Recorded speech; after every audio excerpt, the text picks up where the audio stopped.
On behalf of Veterans in Politics International, I would like to thank you for coming this evening. I would just like to give a brief overview of this process. Panel members here will be given a 30-second introduction of themselves, and then you will be given a minute to introduce yourself. Since there's nobody sitting next to you, I don't have to tell you that this isn't a debate. Once we ask you a question, you will be given 1 minute to answer that question. I won't be rude and stop you mid-sentence, but again, we are on a time crunch, so I'll start going like this and like this when it's about that time. At the end of the question answer portion, each candidate will be given 1 minute to give their closing statements, where they can reach you, so on and so forth. So to get started, my name is Talicia Sandoval. I'm currently a student at UNLV getting my bachelor's degree in political science, and I'm pre-law. I work for Sherrod Mendenhall's campaign, and I also work for him. Hello. Thank you for coming, and thank you for coming so late. Yeah, thank you for having me. My name is Michael Broadway, and I am a real estate broker. So, Good to meet you. Hello, my name is Karen Singlaza. I'm a resident of Clark County, and I am a software engineer. Awesome. Pleasure to meet you, Karen. All right, so to get started, if you'd like to introduce yourself. You should I talk to the camera here or look at you? Or? Whichever. Go for it. Well, my name is Reuben De Silva. I'm a high school history teacher over at Rancho High School. My alma mater. I actually graduated from Rancho. I've been living in Las Vegas since I was 6 years old. I'm 37 now, so you can do the math. Been here for quite a long time. And I served in the United States Marine Corps. I enlisted right after high school, after doing 1 semester at CSN, and was deployed to Iraq in 2007. I served in the Sunni Triangle area, Ramadi, Fallujah, Habaniya, and was actually injured in the war. On the night of June 6, 2007, I was hit by a sniper in Fallujah while on a convoy resupply mission through the city. And then spent a year at Balboa Navy Hospital recuperating from my wounds, learning how to use my hand again. I had reconstructive surgery on my arm. And thanks to those Navy docs, I'm doing well now. I say as long as I can hold a can of beer or something, I'm good to go. So I did lose a lot of function in my arm, but I'm glad to be alive, and I'm blessed to be living my dream. So after the Marines, I graduated from UNLV, got a degree in American history and European history, and a certificate in secondary education. I wasn't able to get a job because of the budget cuts at the time, and went on to grad school. I studied at the University of Pennsylvania in Philadelphia, where I received a master's degree in global affairs, and then a second master's degree at Yale University, where I studied comparative religion and politics. I was blessed to have teachers like Tony Blair, who was one of the key folks in the war in Iraq and Afghanistan. Ambassador Ryan Crocker, who was George Bush's ambassador to Iraq, was also one of my professors. Later on, he would be Obama's ambassador to Afghanistan. He also served as one of my great mentors. So my real background has been in diplomacy, international affairs, my academic background. But I decided to come back to Vegas and serve as a high school teacher because that was my goal in the beginning. Many people thought I was crazy, but I'm committed to my community, committed to Northeast Las Vegas, and am looking to serve now that same area as an assemblyman. Thank you so much. All right, so to get started, a lot of people misunderstand what an assembly person does. So if you could explain that, and then also explain why you specifically are qualified for this job over anybody else. Okay, for sure. So this is the civics teacher in me now. So the assembly is pretty much the quote unquote lower house of our legislative branch. In the state of Nevada is similar to the federal government. The federal government, you have 3 branches: the executive, judicial, and legislative branch. The president is the executive. The judicial is the Supreme Court, the federal courts. And then the Congress, quote unquote, is the legislative branch. It's made up of 2 bodies, the U.S. Senate and then the House of Representatives. Nevada has a similar sort of paradigm. So you have the governor, who's the executive, the court system, and then the legislative branch. You have the state Senate, and then you have the state assembly, which would be akin to the House of Representatives. And that's what I am seeking, the job of a assembly person. This is called maybe a state rep in other states east of the Mississippi. So what does the legislature do? They make laws, and they then oversee the lawmaking process. The governor enforces the laws and implements the laws, and the courts interpret the laws. The legislative branch, the assembly being a part of that, is the branch that actually makes the laws of the state. And why am I uniquely qualified? Because I am from Northeast Las Vegas. I've been in this area pretty much my whole life since moving here when I was 6 years old from New York City. Prior to that, I was born in Mumbai, India. I came to the United States as an immigrant at 2 years old. I've been in the schools. I've been very active in the community. I've actually passed bills already pertaining to veterans in the state legislature. I have the most experience out of anybody else in this race when it comes to the affairs and the issues that pertain to Northeast Las Vegas. And we're also doing well when it comes to our fundraising, the endorsements that we've received from local elected officials. And we're hoping for the best, and we're looking to win this race. Thank you so much. Thank you. Okay, so this has been my favorite question tonight. What improvements need to be made in our education system? Yeah, well, first and foremost, I'll say that I am endorsed by the Clark County Education Association. They're one of my biggest backers, and they gave me a big boost in this race. And one thing that I was saying, this is a hot debate topic, is that what's the issue with funding? You know, are we funded well enough, or are we misappropriating the allocations of how that funding goes? And I'm staunchly on the side that our state is not adequately funded, and there's ample evidence for this. You know, when you look at the average per pupil spending in the United States, it's about $12,000 per student. In Nevada, it's about $8,000. In Clark County, it's $5,500. That is not an adequate sort of funding mechanism that we have in place. So what we have to do is we have to look at increasing the dedicated funding streams into education to stop the bleeding in the first place. Then we can have discussions about how the money is allocated, any sort of hard audits, so on and so forth, which I do support. But when it comes to the bottom line issue, and I'm a frontline teacher. I mean, I served in the Marines at the front lines in the war. And when it comes to the education issue, I am right there every day. I have one of my students here in the classroom who will tell you we don't have the access to textbooks. I'm using textbooks that are 10 years old, teaching history today. We don't have access to technology. We had a big issue when the pandemic first broke out, when we wanted to create a one-to-one sort of a ratio. That should have been done years ago. Nevada has just been behind. And one of the reasons why is because we have not adequately given the resources to the public education system that we should be giving to that system in the first place. Can you speak on healthcare? Yes, healthcare. I'm first, before I even get to that question, I am an advocate of universal healthcare. You know, this is again something that's being debated at the national level. It's going to have to come from the federal level.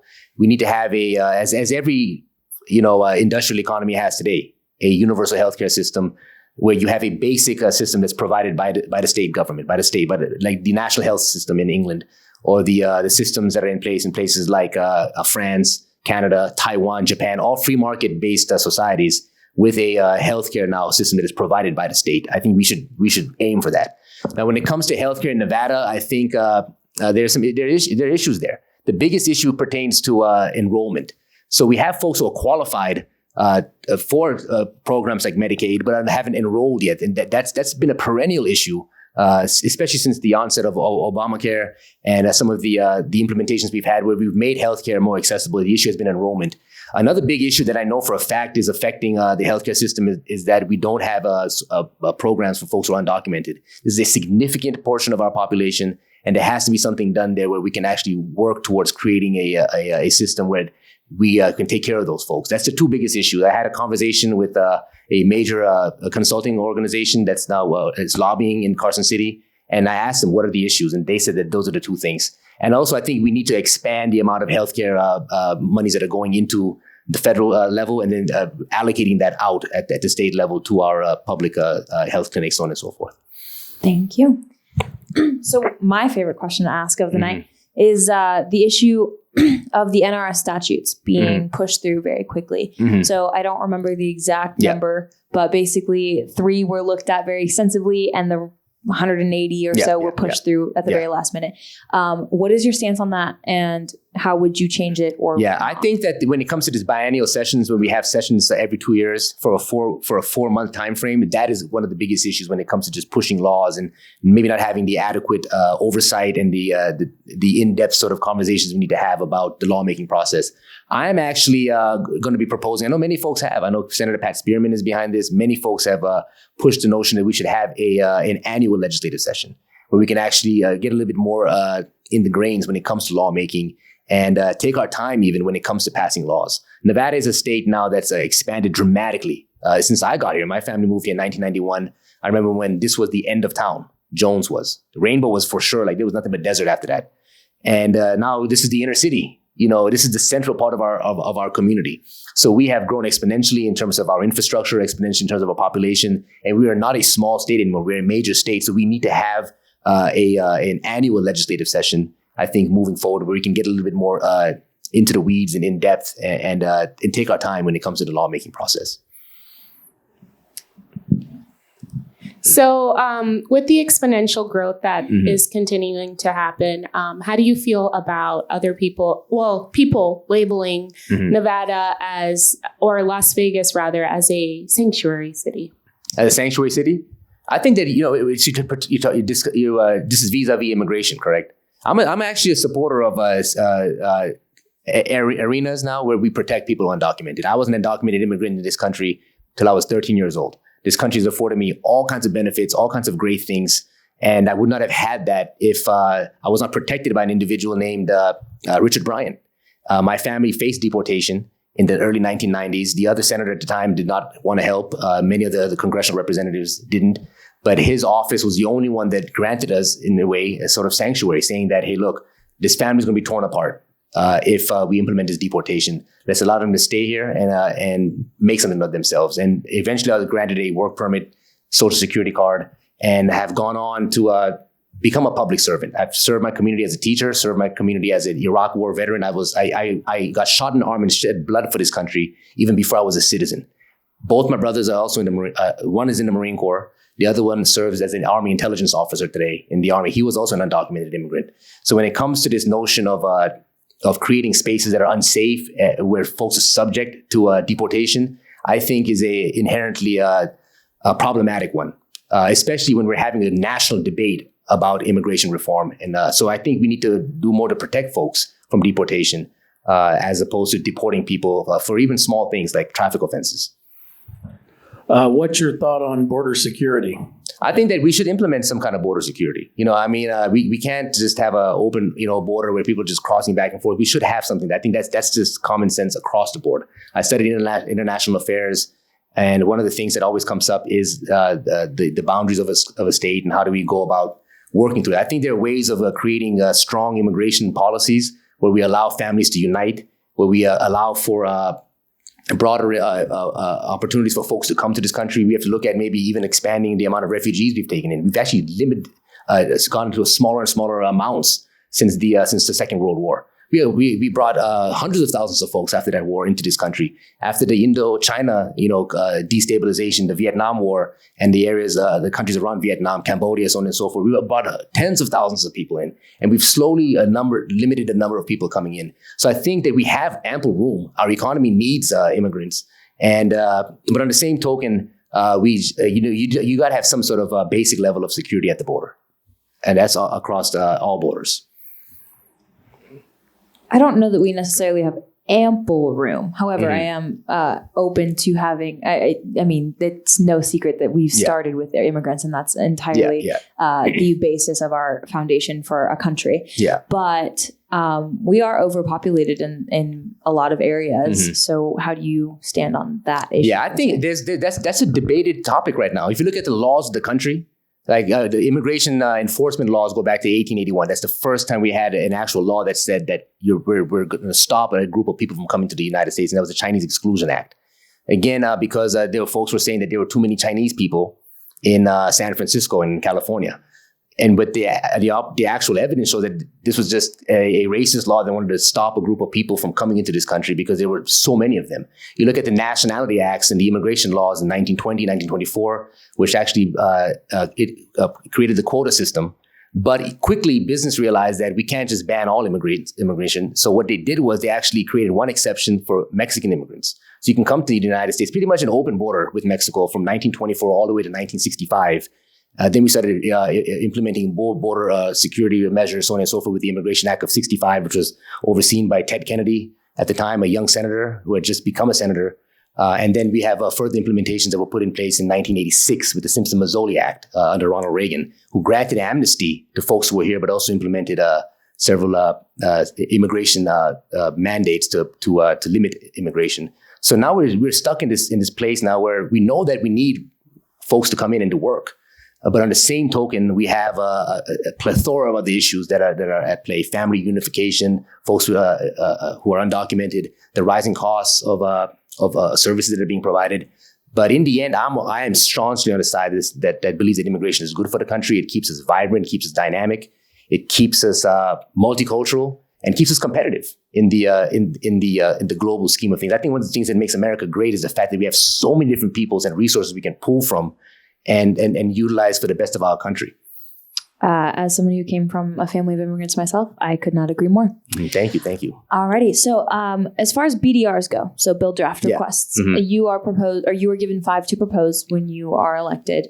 What are those 5 off the top of your head? Yeah, one is for sure. I'm going to be working with the Clark County Education Association on, and I've had several conversations with my union about creating a bill now pertaining to education. It's probably going to be focused on funding. We haven't talked about the actual measures yet, but I will be sitting down with this organization, which has done a historic work really in the last legislative sessions, in creating good education policy, working with Governor Sandoval when I first became involved with them. And in the last legislative session, we're passing AB 495, which was a huge deal, actually bringing gaming, mining, and education to the table. And from within itself now, mining raising its own tax contribution to the state. So I'm looking at probably furthering, AB 495. That would be something I would be honored to do, to be honest with you. I did pass a bill. I wrote it myself in 2019, and it actually is law today. This is a bill now that pretty much guarantees Purple Heart recipients a free education in the state of Nevada. No residency requirements. You have a Purple Heart, you come to this state, you go to school for free.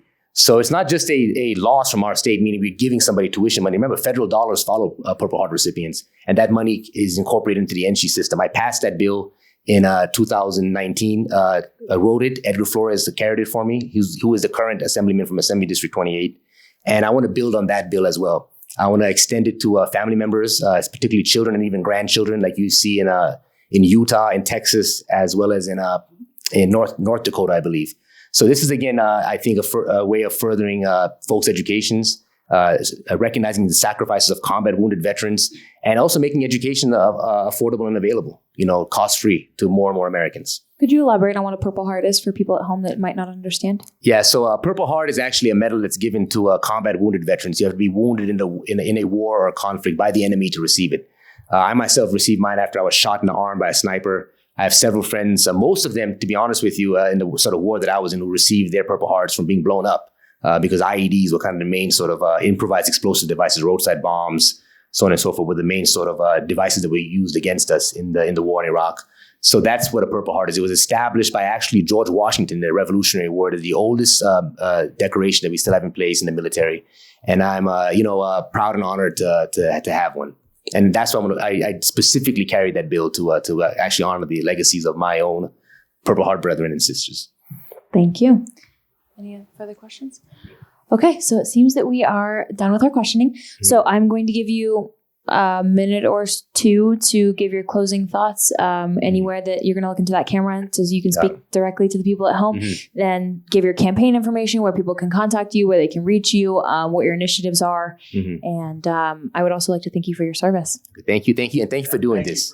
Yes, thank you for doing this. This is very important. Before I give my final commentary, I want to say that these sort of forums are tremendously important. I know I've known Steve for a long time, and I think this is one of the great sort of political exchange forums. Everybody's invited here: Democrats, Republicans, Libertarians, Independents, and I think that we need more of this. To be honest with you, because we do have a transition sort of calcium-treated system, and this creates opportunities for folks to extend their messages, candidates, but to also take questions from a wide swath of people. So thank you for doing this, Veterans in Politics. So my name is Reuben De Silva. I'm running for Assembly District 28. This is the east side of Las Vegas. The boundaries essentially are Pecos in the west, Sloan in the east, Bonanza to the south, and Las Vegas Boulevard to the north, going all the way out to Nellis Air Force Base. I've been in that district, in that area, I should say, pretty much all my life. I am a real product of the school system, the colleges, the community organizations, the churches. I'm still a parishioner at St. Christopher's Catholic Church, which is in Northeast Las Vegas. I teach at Rancho High School, and I'll say nobody knows that district better than me. Nobody's as connected to the district as I am, and I'm showing that right now. I'm knocking on doors every day. I'm the only candidate doing this, and I've been endorsed by some of the local elected officials who are already serving in leadership capacities. Senator Mo Dennis, the former Senate Majority Leader of the Nevada Legislature, has endorsed me. Isaac Barone, who is a city councilman in the area, has endorsed me. Lawrence Weekly, who represented that area for 21 years in the city council, as well as the county commission, has endorsed me. I've received an endorsement from the Nevada State Board of Education President, Felicia Ortiz. Arnold Stock, a major veteran supporter in this community, has endorsed my campaign. for Assembly District 28. So the folks who are in office who have served this community at both the grassroots as well as the political level are supporting my candidacy as well. And I hope to have your support. Again, my name is Reuben De Silva. You can reach me at www.desilvafornevada.com. I'm on Instagram, Facebook, Twitter. Just look me up. My name is Reuben, spelled with an E, I should say, REUBEND''SILVA. Hope to have your support. Hope to have you vote. And if you don't live in a district, you can still donate. So send that little check-in, or you can find the donate tab right there on my website. Thank you. All right. Thank you so much. That concludes our Assembly District 28 endorsement interview. Thank you.